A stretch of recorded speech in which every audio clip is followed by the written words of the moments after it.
Soyez la bienvenue à tous. Et regardez avec moi dans 2 Corinthiens 13, au verset 13. Nous avons évoqué ce passage vendredi.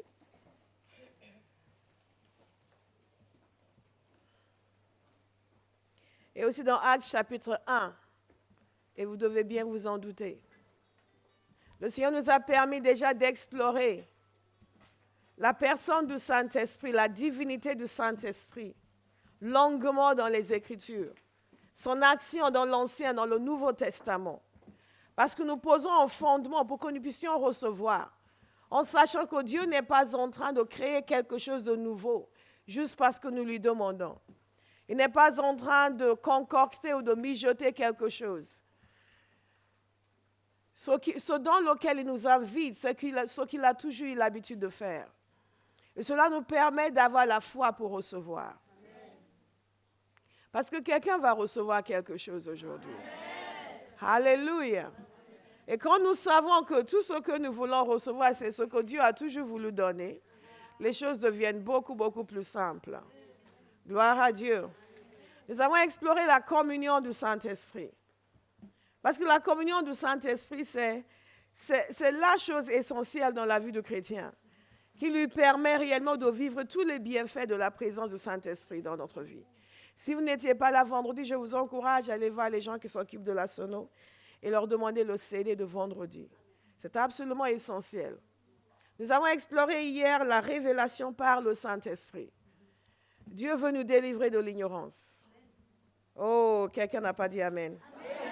Ah, je vois que quelqu'un pense, moi je ne suis pas ignorant. Dieu veut nous délivrer de l'ignorance.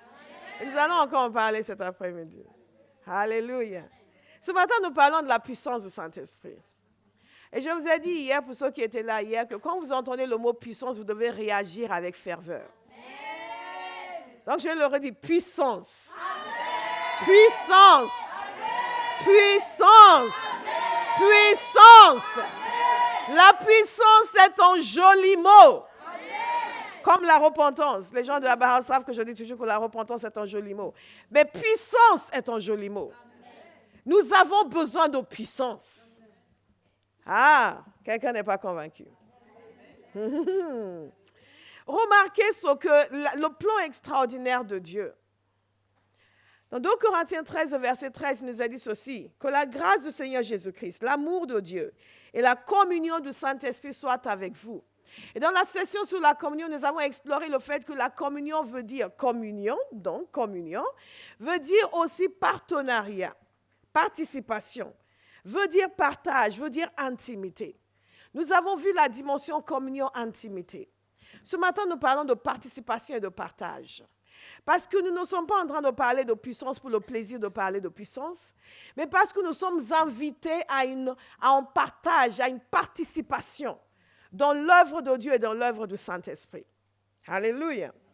Participation dans l'œuvre de l'Évangile. Et Jésus nous avait bien dit que quand le défenseur serait venu, le Saint-Esprit, le paraclet, celui qui est notre aide, et ce mot paraclet veut dire tout cela, le consolateur, le défenseur, celui qui nous aide, celui qui nous tient à nos côtés. Et quand il sera venu, il rendra témoignage de lui. Le Saint-Esprit est là pour rendre témoignage de Jésus. Et il parlait à ses disciples, il leur a dit, vous aussi, vous rendrez témoignage de moi. Et c'est extraordinaire parce que dans Acte 1, quand il leur parle de puissance, il leur dirait aussi, vous serez mes témoins. Donc, nous sommes des témoins et le Saint-Esprit aussi est un témoin. Et le témoignage que le Saint-Esprit rend de Jésus, il le rend à travers nous qui décidons d'être des témoins. Est-ce qu'il y a un témoin dans cette salle? Amen. Alléluia. Et l'apôtre Pierre a eu l'occasion de le dire devant les autorités. Il dit, nous sommes témoins. Quelqu'un va porter fièrement son badge de témoin à partir de ce jour. Amen. Alléluia. Nous sommes témoins. Mais il y a quelque chose qui nous aide à être des témoins. Il y a une capacité dont nous avons besoin pour être des témoins. Et souvent, c'est ce qui nous manque. Regardez avec moi dans Actes chapitre 1. Je vais lire depuis le début pour que nous soyons dans le contexte. Cher Théophile, dans mon premier livre, j'ai parlé de tout ce que Jésus a commencé de faire et d'enseigner. Jusqu'au jour où il a été enlevé au ciel après avoir donné ses ordres par le Saint-Esprit aux apôtres qu'il avait choisis. Après avoir souffert, il se présenta à eux vivants et leur en donna de nombreuses preuves. Pendant 40 jours, il se montra à eux et parla de ce qui concerne le royaume de Dieu. Alors qu'ils se trouvaient en leur compagnie, il leur recommanda de ne pas s'éloigner de Jérusalem, mais d'attendre ce que le Père avait promis. Ce que je vous ai annoncé, leur dit-il, car Jean a baptisé d'eau, mais vous, dans peu de temps, vous serez baptisés du Saint-Esprit. Alors que les apôtres étaient réunis, ils lui demandaient, Seigneur, est-ce à ce moment-là que tu rétabliras le royaume pour Israël? Il leur répondit, ce n'est pas à vous de connaître les temps ou les moments que le Père a fixés de sa propre autorité. Mais vous, dites-moi moi. Mais vous recevrez une puissance lorsque le Saint-Esprit viendra sur vous et vous serez mes témoins à Jérusalem, dans toute la Judée, dans la Samarie et jusqu'aux extrémités de la terre. Alléluia. Vous recevrez une puissance et vous serez mes témoins. Donc, il y a une correspondance entre la capacité d'être un témoin et la puissance que le Saint-Esprit donne. Et que si réellement nous voulons être les témoins que Jésus nous dit d'être, nous sommes obligés de passer par la puissance du Saint-Esprit. Quelqu'un va dire, je veux la puissance. Vous savez, il y a certaines sections de l'Église qui ont fait comme si la puissance était en sale mot. Non, ce qu'il nous faut, c'est la sainteté. Et où est la contradiction? L'Esprit de Dieu est l'esprit de la crainte de l'Éternel. Il est l'esprit de sainteté. C'est lui qui nous transforme, qui nous permet de devenir de plus en plus glorieux et ressembler à Jésus. C'est aussi lui qui libère la puissance. Alléluia. Le même esprit qui nous sanctifie et qui nous donne la puissance. Je veux les deux. Tout ce que Dieu a, je veux. Tout ce que Dieu a, je veux. Je veux tout ce que Dieu a.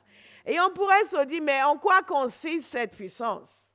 Vous le savez bien entendu, mais la répétition est salutaire. C'est cette capacité surnaturelle que Dieu nous donne d'accomplir des choses extraordinaires. Qui donne à des hommes ordinaires pour faire des choses extraordinaires. C'est le Saint-Esprit qui est venu, comme nous avons vu vendredi sur Jephthé. Et Jephthé s'est levé, un homme ordinaire, et a délivré une nation. C'est le Saint-Esprit qui est venu sur Gédéon, un homme peureux, craintif, l'a transformé et lui a donné la capacité de libérer sa génération. Il est arrivé à un point où non seulement les craintes, les peurs avaient disparu, mais il a pu faire avec une poignée d'hommes ce qu'il n'aurait jamais osé faire avec toute une armée. Je vois quelqu'un qui est en voie de transformation. Ah, vous allez saisir ce matin. Nous ne sommes pas dans un cours où on s'assied tranquillement pour qu'on nous caresse les oreilles. Je ne suis pas venu vous caresser les oreilles. Je suis venu vous mettre en colère et vous mettre au défi. Je suis venu vous secouer pour que vous disiez ça suffit comme ça. Ça suffit comme ça. Ah, comme disait Stéphanie dans ce témoignage, je sais maintenant qui je suis. Et ce n'est pas simplement, je sais qui je suis béni, mes poches sont remplies. Non, je sais qui je suis béni, je suis puissant. Et je suis redoutable. Parce que l'Esprit de l'Éternel est sur moi. Hey! C'est la démonstration de la capacité divine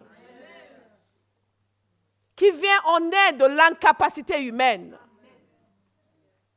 C'est pour cela que toutes ces idées de ce que je ne peux pas, je ne sais pas, doivent nous quitter. C'est Satan qui nous met des idées dans la tête.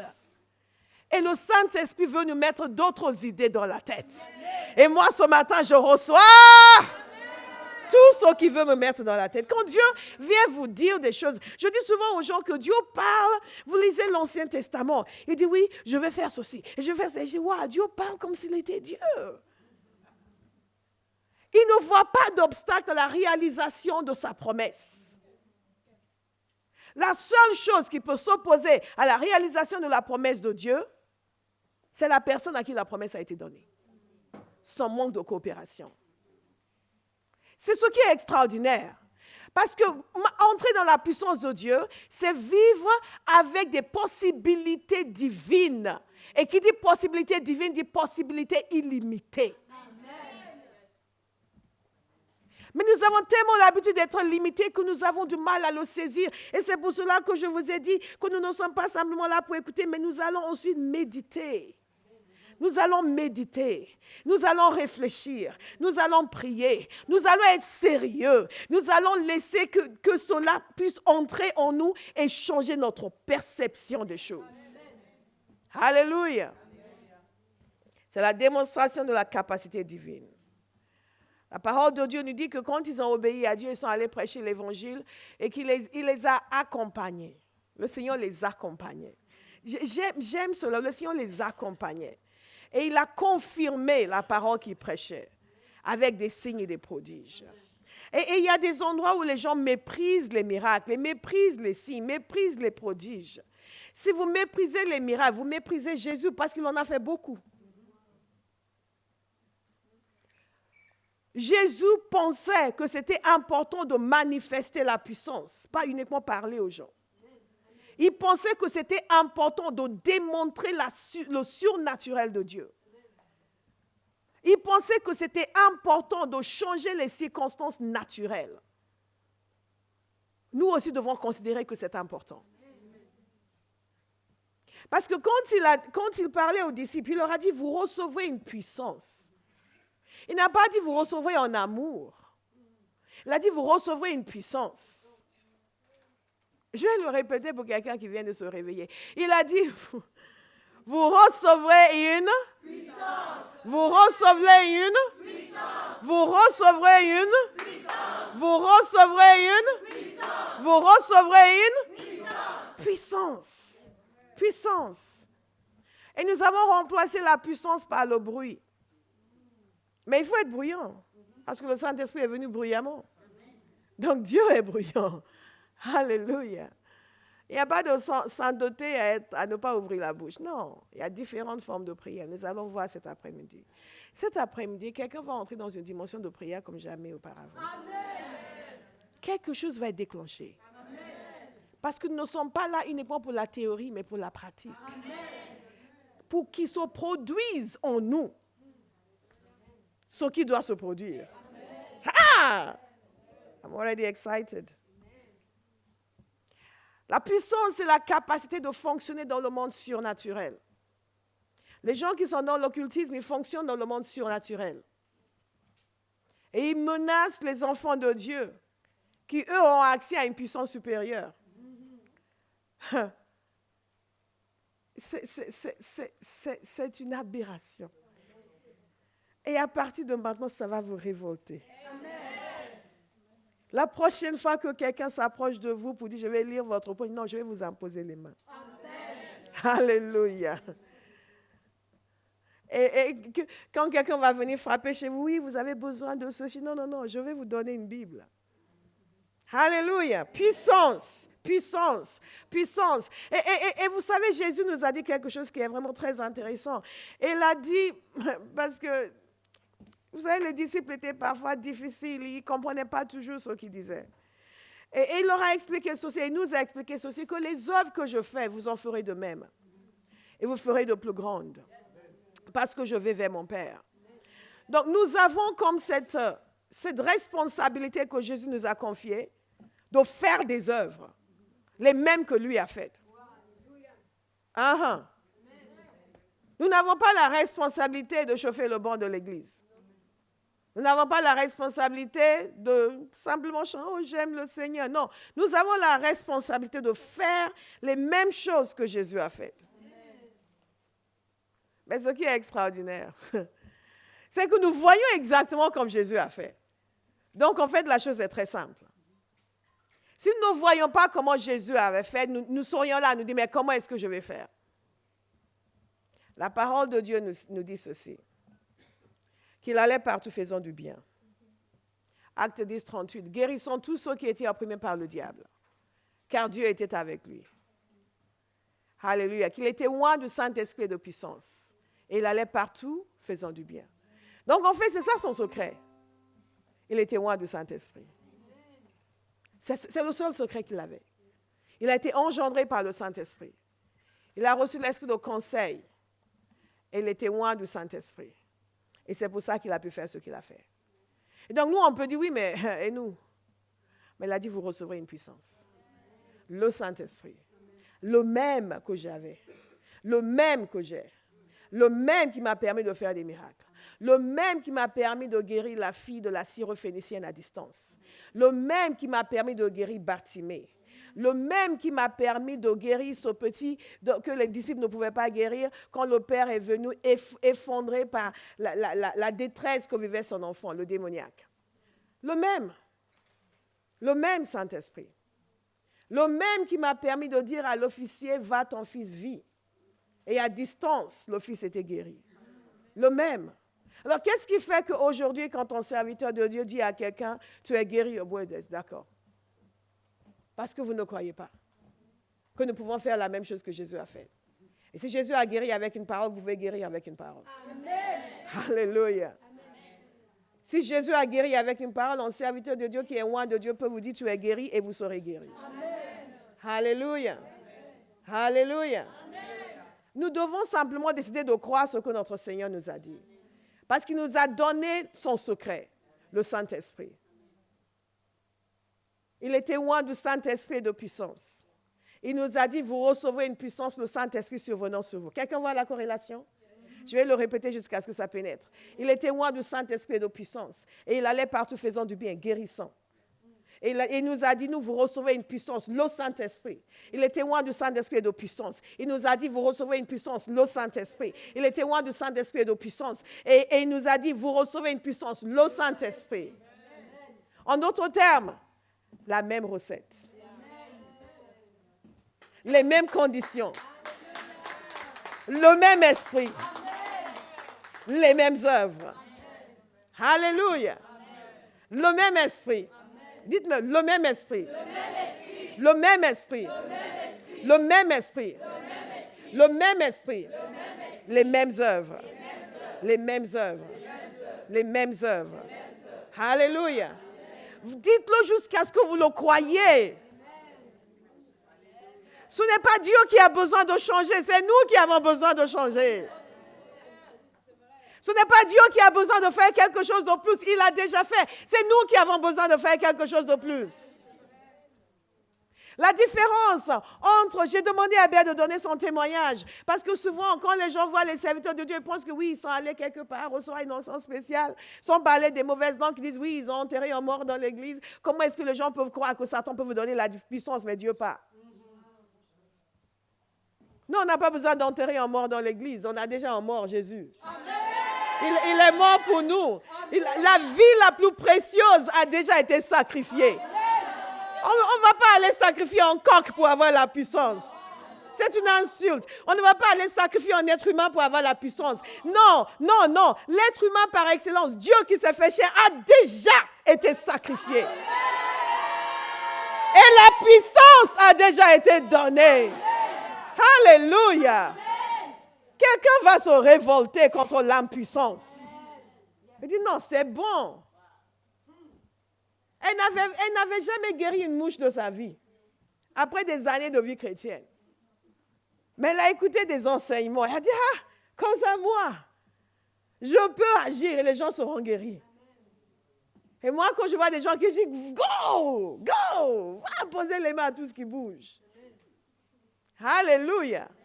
Et les témoignages ont commencé à venir. Les gens dans votre famille ne vous respectent pas encore parce que vous ne manifestez pas encore la puissance de Dieu. Ce n'est pas de leur faute.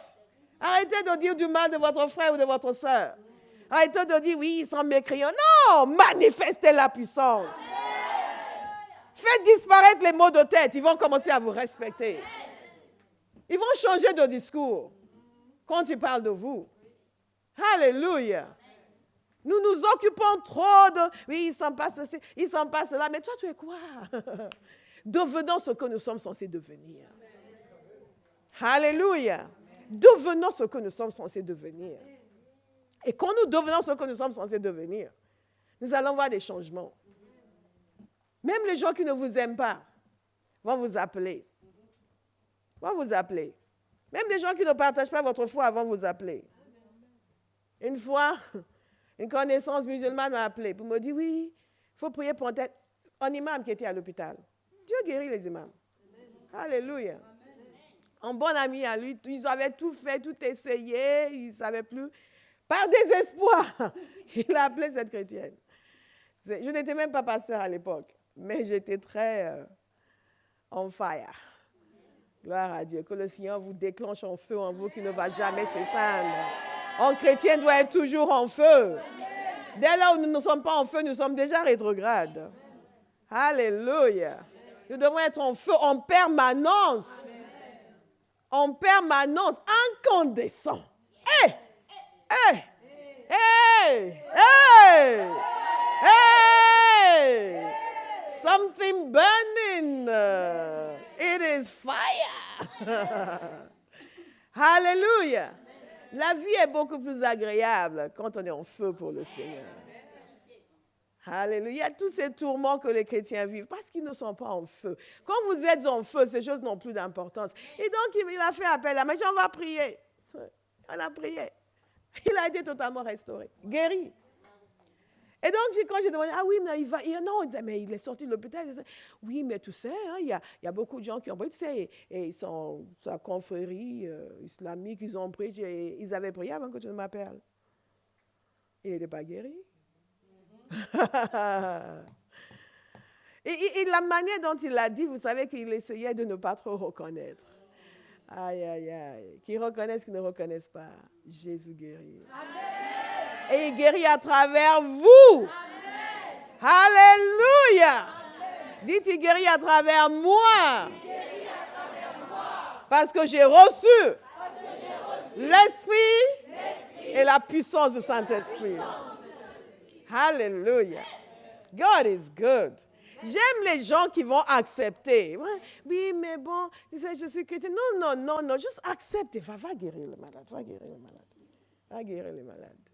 Alléluia. Et ce qui est extraordinaire, c'est que quand Jésus s'est présenté à ses disciples, il leur a dit ceci: je vous envoie tel que mon Père m'avait envoyé. Nous sommes envoyés de la même façon que Jésus a été envoyé par le Père, revêtu de la puissance du Saint-Esprit.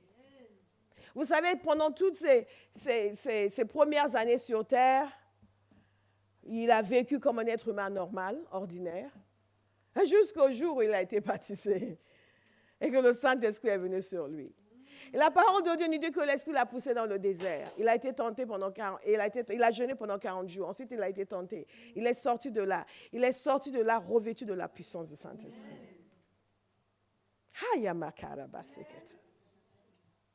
Et c'est lui qui a dit, l'Esprit de l'Éternel est sur moi. Amen. Car il m'a oint. Hey, est-ce qu'il y a quelqu'un qui est oint ici ce matin? Amen. Il m'a oint. Mais je veux que nous lisions notre passage. Regardez dans Actes chapitre 2, parce que je veux que, nous le savons déjà, n'est-ce pas? Nous savons que Jésus a tenu parole. Nous savons que, vous êtes d'accord, Jésus a tenu parole. Il a dit, vous recevrez une puissance. Le Saint-Esprit survenant sur vous. Et vous serez mes témoins. Alléluia. Et il a vraiment fait. Il a vraiment envoyé sa puissance sur eux. Parce que la parole de Dieu nous dit ceci, quand le jour de la Pentecôte arriva, ils étaient tous ensemble au même endroit.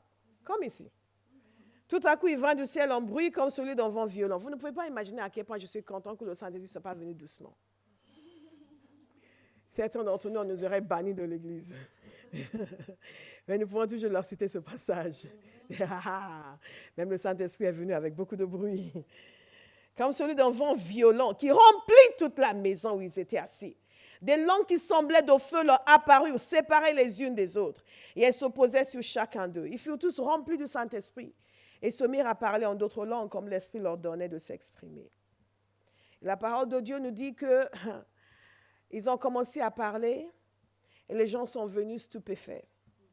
Il nous a dit ceci, ils étaient tous remplis d'étonnement et d'admiration. Et ils se disaient les uns aux autres, ces gens qui parlent ne sont-ils pas tous galiléens? Comment se fait-il donc que nous les entendions chacun dans notre propre langue, notre langue maternelle, Parthes, Mèdes, Élamites, habitants de la Mésopotamie, de la Judée, de la Cappadocie, du Pont, de l'Asie, de la Phrygie, de la Pamphylie, de l'Égypte, du territoire de la Libye voisine, de Cyrène, et résidents venus de Rome, juifs de naissance ou par conversion, Crétois et Arabes, Parisiens. Nous les entendons parler dans notre langue des merveilles de Dieu, tous remplis d'étonnement, ne sachant que penser. Ils se disaient les uns aux autres, qu'est-ce que cela veut dire? Et Pierre a pris la parole. Il leur a expliqué ce que cela voulait dire. Et à partir de ce jour, les apôtres ont été transformés. À partir de ce jour, les apôtres ont été transformés. À partir de ce jour, ils ont été transformés. Il ne s'est pas passé autre chose que la venue du Saint-Esprit. Mais ils attendaient, ils voulaient, ils désiraient. Un des plus grands principes pour recevoir de Dieu, comme nous l'avons vu longuement vendredi, c'est le désir. C'est pour cela que nous avons prié pour que Dieu nous donne le désir et que nous donne même de désirer. Quel que soit le niveau où nous sommes. Et c'est ce qui explique l'absence de transformation de beaucoup de personnes parce qu'il n'y a pas de désir. Elles viennent, ça va être une belle réunion, sympathique, agréable. Oh, on était bénis. Oh, Pasteur Bola, elle est drôle, elle fait des blagues quand elle prêche. Et c'est tout. Mais le Saint-Esprit est venu. Et ils ont été bouleversés. Ils ont été transformés. Dieu va transformer quelqu'un aujourd'hui. Est-ce que vous le désirez? Est-ce que vous le désirez? À partir de ce jour, ils n'ont plus été le même. Et je prophétise sur quelqu'un qu'à partir de ce jour, vous ne serez plus les mêmes. Au nom de Jésus. À partir de ce jour, vous ne serez plus le même. Dieu nous donne des rendez-vous divins. Et quand on honore ces rendez-vous, avec tout notre être et tout notre cœur, et que nous sommes présents, il manifeste sa présence. Et nos vies sont impactées. Il y a un jour pour sortir de la léthargie. Il y a un jour pour sortir de l'arriérisme. Il y a un jour pour sortir de l'attentisme. Il y a un jour pour sortir de la tristesse. Et je déclare sur quelqu'un que ce jour, c'est maintenant. C'est aujourd'hui au nom de Jésus. Il y a un jour où tout ce qui est contraire à la volonté de Dieu doit prendre fin. Satan nous a menti pour nous donner l'impression que nous devons gérer la dépression, gérer la tristesse, gérer la passivité, gérer les circonstances qui n'honorent pas Dieu dans nos vies. Nous n'avons pas à les gérer, nous les évacuons. Amen. Alléluia. Nous ne faisons pas de foi, nous libérons notre foi, nous acceptons. L'Esprit Saint m'est donné. Je reçois, tombe sur moi, Saint-Esprit. Et j'accepte de laisser de côté ce qui est derrière moi. J'accepte de laisser de côté les regrets. J'accepte de laisser de côté mes erreurs. J'accepte de laisser derrière moi. Et j'avance d'un pas décidé vers un avenir glorieux. Manifestant la puissance de Dieu. Manifestant la puissance de Dieu. Nous avons trop traîné des fardeaux, trop traîné des regrets, trop traîné des choses. Ça suffit. Dieu cherche une église puissante. Et c'est le même Saint-Esprit que Jésus a reçu. C'est celui qui nous est donné. Nous ne pouvons pas continuer à vivre comme s'il n'était pas là.